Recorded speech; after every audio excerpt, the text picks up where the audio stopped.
Assalamu alaikum wa rahmatullahi wa barakatuh. Bandiraɓe yaɓoɓe chaine men Polar Arab on calminama on jurama ñaganama Allah moƴƴere.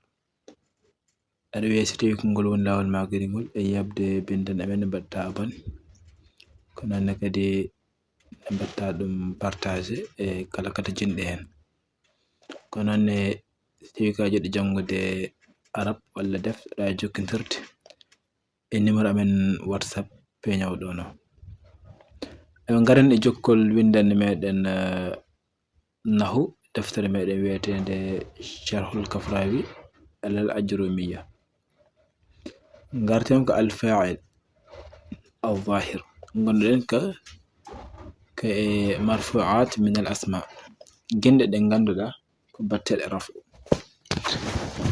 ثم مثل لكل منهما مقدما الظاهر على سبيل اللف والنشر المرتب caggal nde o haali marfu'atuji e ginɗe ɗe ganduɗa batte ko rafu o haali yeso ngo tan joni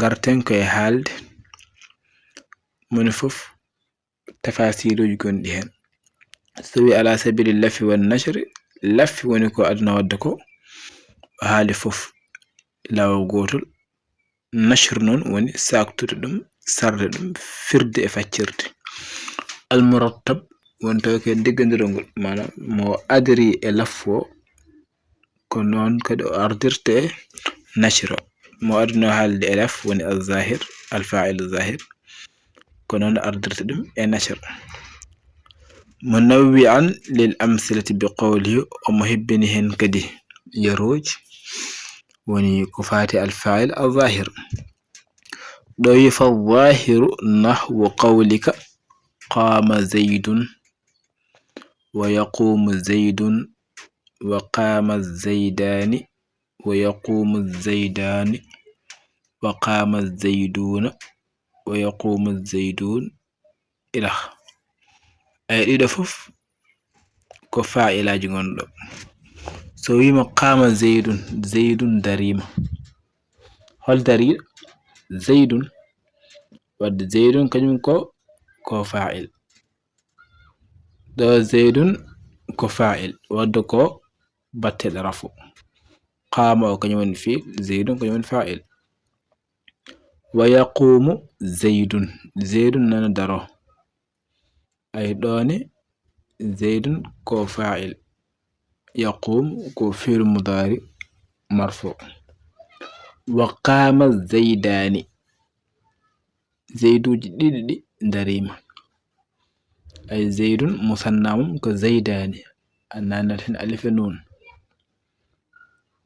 ɗo zaidan ko baɗiraɗo rafu e alif zaidani ويقوم الزيدان زيد يدي نندرو دوني كده كو بدرال رفو ألف قام وكفيل الماضي يقوم وكفيل المضارع وقام الزيدون زيدو جدي دريم أيضا كو بدرال رفو واو ويقوم الزيدون زيدو جدي نندرو زيدو وني جمع زيد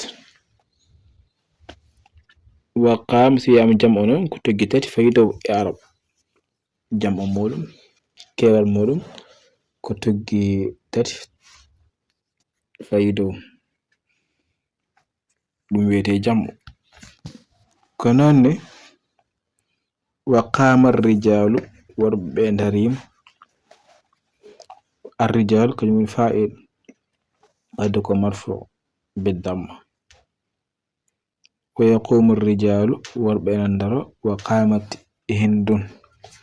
هند دريم أي هند هنا مثلا كو مؤنث ومدي جون أوياني قام بيراكو قامت دو وين دوكو قامت كونكو قامت ونسبكو قام تاو كلمة تأنيث وتقوم هند اندرو ودو هند كو فاعل كنكو دري وقامت الهندات هندوج دينندر وتقوم الهندان هندوج دينري موني هندو إند دب وقامت الهندات هندات دينري موني كيوال هند وتقوم الهندات وقامت الهنود وتقوم الهنود دي فوق فاعل هنود هندوج دي وتقوم قاموا ماري تقوم مضارع وقام أخوك بنقرك أدريم ويقوم أخوك بنقرك ونندر أيضا أخوك كو فاعل ودرا فاعل والعلامة رفعه واو وقام غلامي ويقوم غلامي وما أشبه ذلك نندهن دي لفوف كودي فاعل ونجند دي كودي فاعل سيديوتي فعلو ودي فالظاهر الفاء فاء الفصيحة ولا فاء ويدك فاء الفصيحة فاء فسنتاغر الظاهر مبتدا مرفوع بالابتداء مغندا ودرا رفو كي ابتداء ngam fuddara dem dum addinimo wadde rafu wa alamatu raf'ihi ad-dammatu adh-dhahira fi akhir ma la raf'una ko damma penje sakketo nahwu ko wayno khabarul nahwu kanyum ko khabaru mubtada fa adh-dhahir nahwu الظاهر كلمة فالظاهر كلمة مبتدأ نحو كلمة خبر خبر مبتدأ من عندك مرفوع رفع بالضمة بدأ رفع ضم الظاهرة ونحو كلمة مضاف قولك كلمة قولك مضاف إليه مجرور بالكسرة الظاهرة وقول مضاف والكاف مضاف إليه أي قول نحو قولك قول مضاف إليه مجرور بالكسر الظاهرة قول هو مركب مغنيك ومضاف والكاف دوك مضاف إليه مجرور بالفتح في محل جر سبق كمبني قام فعل ماض قام وكفعل ماض وزيد كفاعل هنا كالدر ندن دمناني كفاعل مرفوع بالضمة الظاهرة وهذا مثال للفاعل المفرد مذكر أول مثال نون كو مثال دفاع مغندا كو تيلد غردنا المفرد المذكر مع المادي تو وندي كي فيل المادي ويقوم الواو كحرف عطف يقوم كفعل مضارع مرفوع يقوم هنا كالدر دنان كفعل مضارع بلاد رفع ودرا رفع الضمة الظاهرة زيد كفاعل مرفوع بالضمة الظاهرة وهذا مثال له مع المضارع دم دولن مثال فاعل ستي وندي في المضارع كنون وقام الزيدان زيد جدي دريم الواو كحرف عطف واو كحرف عطف قام كفعل ماض فعل مغندا ودام حيوتي والزيدان زيد جدي فاعل مرفوع بالالف كفاعل بدل عرف الف أولا ألف نيابة عن الضم ولم تدوك ضم تبون ولد رفع كضم كون دسي مثنى نون كألف فدرت رفع كاين لم تدوك ضم مرفوع بالالف نيابة عن الضم لأنه مثنى تبقى مثنى والنون نون نون كون أبري ألف يورد عن التنوين كاين لم تدون تنوين الاسم مفرد دون إند تيلد مبين دوك زيدون أي نونو أري تنوين جونا ngam artirde nuno ha joni sawi zayda ni nuno ardon dari don ko darna tanwin wa hadha wada yirnon ko mithalun lil fa'il ko yer wonande fa'il al muthanna mo nganda muthanna ko yimbe did دوك المذكر من غندا كو غورديناد مع المادي وني ديفيل المادي قام الزيدان. ويقوم الواو دوغ حرف عطف. يقوم كفعل مضارع مرفوع بالضمة الظاهرة. يقوم كفعل مضارع ودعرفك الضمة الظاهرة يقوم والزيدان فاعل مرفوع بالألف. زيدان كنيم كو فاعل من رفع ألف. هنا كالدر دنان نيابة عن الضم ألف أو لمتي دونك ضم لأنه مثنى سبق مثنى. وهذا دونك مثال له كمثال ولد فاعل مع المضارع سيوندي في المضارع. وقام الواو وقام الواو حرف عطف. قام في الماضي. والزيدون فاعل مرفوع بالواو نيابة عن الضم لأنه جمع ذكر سالم. أي لو فاعل مرفوع بالواو لو نقول نيدك ولا ضم علامة رفعه كضم إنجين ألف جون إنجيل واو. هل واو أردت ستوي كو جمع مذكر سالم سيغزير واو نون ولا ياء نون كون ويدا جمع مذكر سالم. والنون عبارة عن التنوين في الاسم المفرد. نون هنا نقدر لنا زيداني بعد بين داك زيدون جناتي ويل زيد أبي زيداني نون ده نقدر تنوين زيدون نون ده نقدر تنوين واو وني علامة رفعه. وهذا ضمن مثال للفاعل كيرون الفاعل المذكر بغن داكو غردنا المجموع جمع تصحيح مع الماضي توكو بدال جمع بغن داكو سالم وندي ماضي في الماضي. ويقوم الواو حرف عطف. يقوم كفيل مضارع مرفوع بالضمة الظاهرة. والزيدون فاعل مرفوع بالواو زيدون كفاعل مغنى بدعرف الواو نيابة عن الضم لأن الجمع مذكر سالم سبق وجمع مذكر سالم. وهذا مثال له مع المضارع سيوني مضارع إن كان ماضي نقول مضارع. وقام الواو حرف عطف. قام كفعل ماض. الرجال لو كان كون فاعل بونغاندو دا مرفوع كو بدعرف بالضم لدم. وهذا لمن مثال كمير لجمع التكسير ولجمع التكسير المذكر غردنا مع الماضي غندد في الماضي. ويقوم الواو كحرف عطف. يقوم في المضارع مرفوع بالضمة الظاهرة. الرجال كون فاعل مرفوع بالضمة الظاهرة. وهذا يمكن مثال له مع المضارع سيوني مضارع. وقامت الواو حرف عطف. قام أو كفعل ماض. والتاء غند قامت غون ويده قام جوني قام بيدا بهنتا ويأندون تا بيدا بهن علامة التأنيث. هلت ماكو غولي دو غولال كو دب كو ماند ديودين غول. وهندو فاعل من غند مرفوع ودرا رفع بالضمة الظاهرة. وهذا ضمن مثال كلمير للفاعل والفاعل المفرد المؤنث من داكو ديودنا مع الماضي كون في الماضي. وتقوم أي بين يقوم زيد يقوم زيدان يقوم الزيدون جون إن تقوم ونون الواو حرف عطف. تقوم كفعل مضارع مرفوع بالضمة.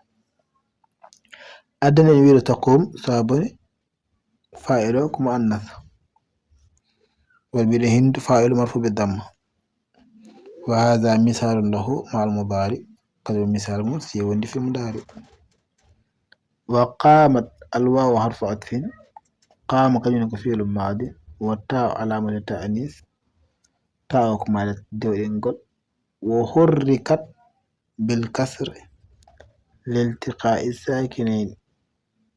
أي addinimo kasreede ko sababun hawrude sukunaaji ɗiɗi sabi mbiɗa ko alhindatu e arab sukunaaji ɗiɗi kawrata so ɗi kawri tan wodat mbaɗaɗe hen kasra.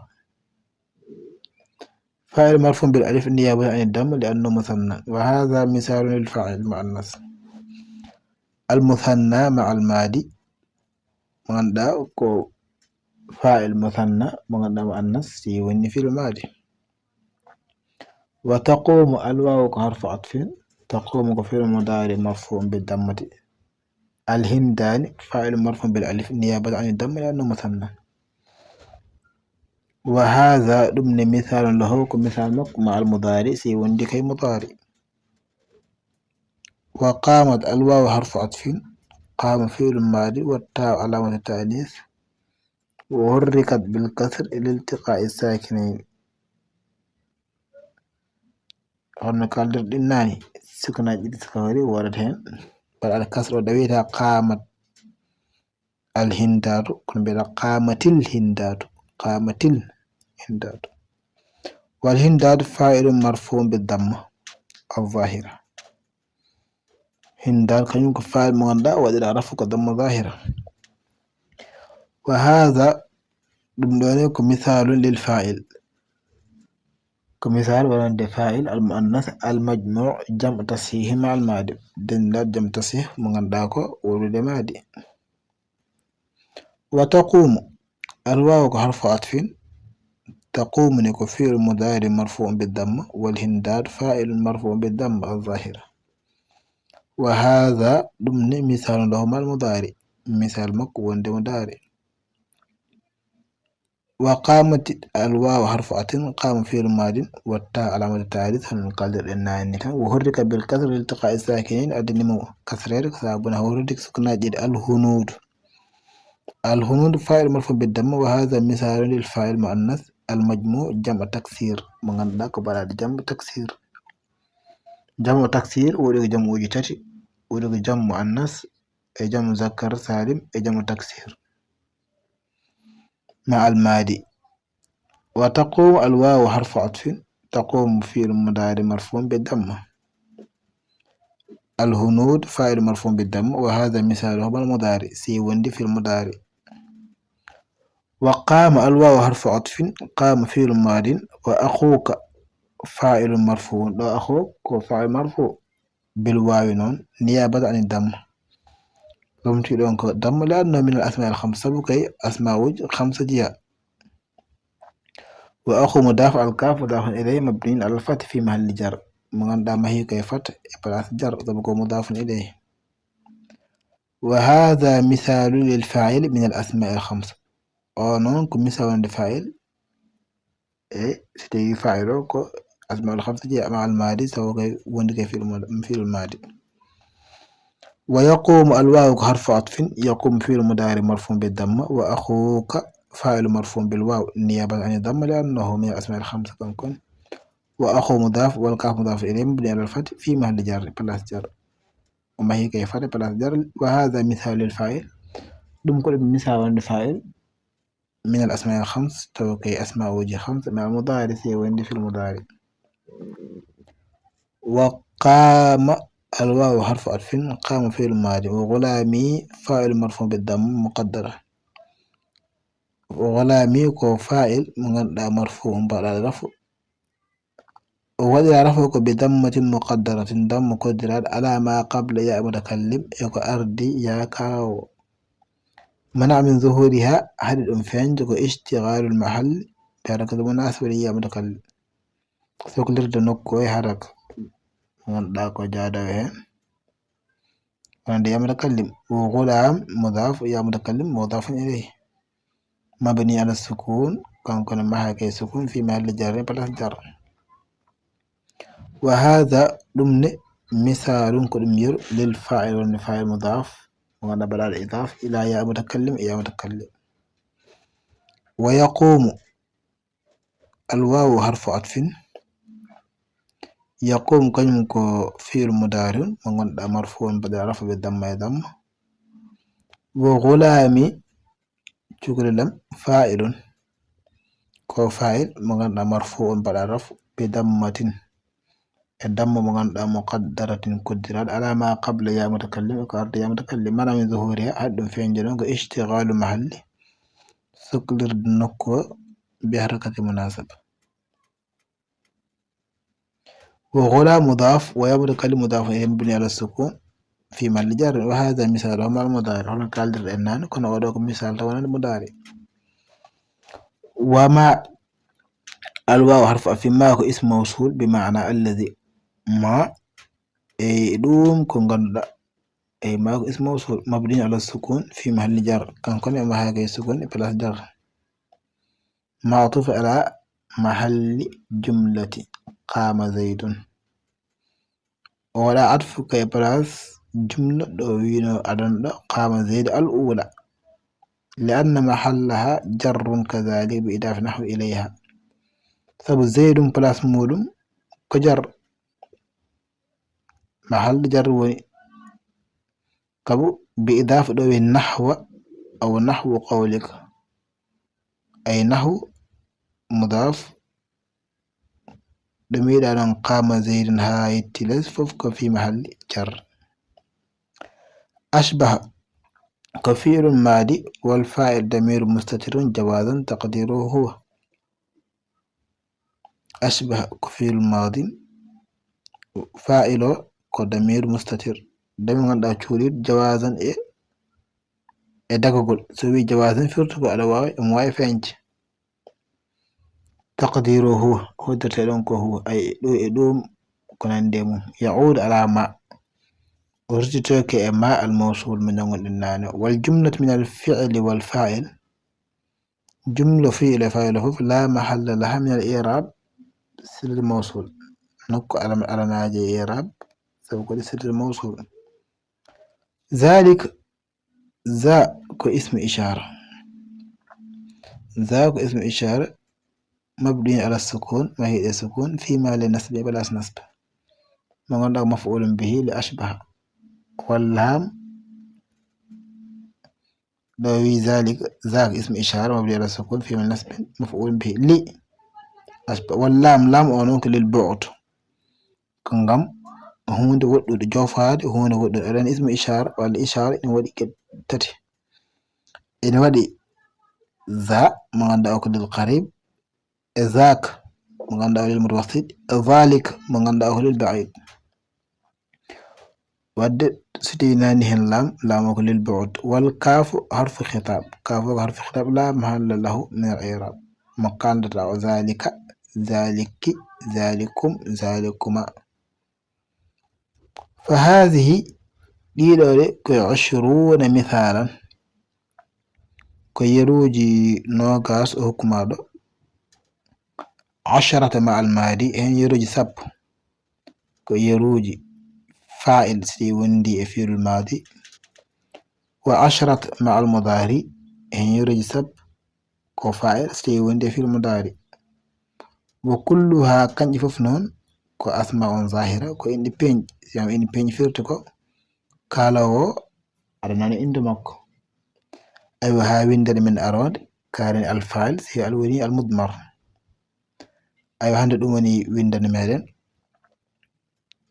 أرنياغا سي غول دال ما غادي غول مبتا abonné mbada partage vidéo ji kala mo jiida wonde en hato jeni hen kono nekkal fo jidde jangude arab wala defte no jukkindirde e numéro amen whatsapp peño ɗono ayo assalamu alaikum wa rahmatullahi wa barakatuh ko ngol ngaren windan meɗen al fa'il inchallah taw ko al mudmar